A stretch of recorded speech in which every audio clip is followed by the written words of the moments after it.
Hello coders, welcome back to my channel. So, आजको भिडियोमा हामीले कुरा गर्ने कुराको छौं एउटा निकै नै सजिलो क्वेशन जुन चाहिँ सी प्रोग्राम क्वेशन नम्बर रहनेछ हाम्रो क्लास 11 को लागि यो रहेको छ WAP to check whether the given number is palindrome or not. Let's start. यो प्रोग्रामले दिएको संख्या palindrome हो कि हैन भनेर जाँच्छ. सबैभन्दा सुरुमा हामी लेख्ने छौं साधारण जुन चाहिँ लिंक सेक्सन र इन्ट मेन हजुरहरूले भोइड पनि युज गर्न सक्नुहुनेछ in place of int main र हामीले सबैभन्दा सुरुमा variable as a data type लिनु पर्ने हुन्छ र त्यसपछि हजुरहरूले युजरसँग एउटा डाटा माग्नु पर्ने हुन्छ with the help of printf and scanf को द्वारा त्यो डाटालाई रिड गरिन्छ.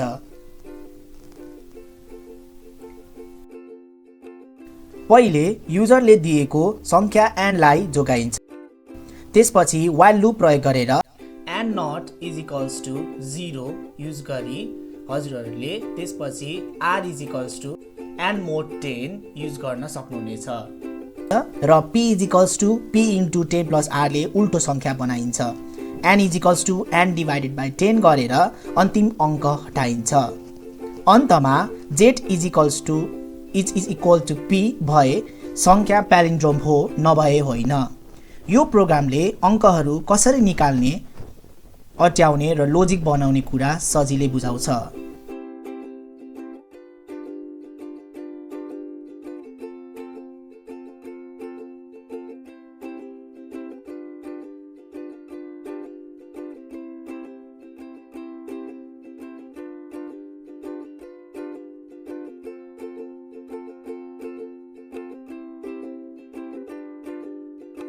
अब हामीले कम्पाइल रन गरेर आउटपुट चेक गर्ने छौं. That's all for today. Signing up.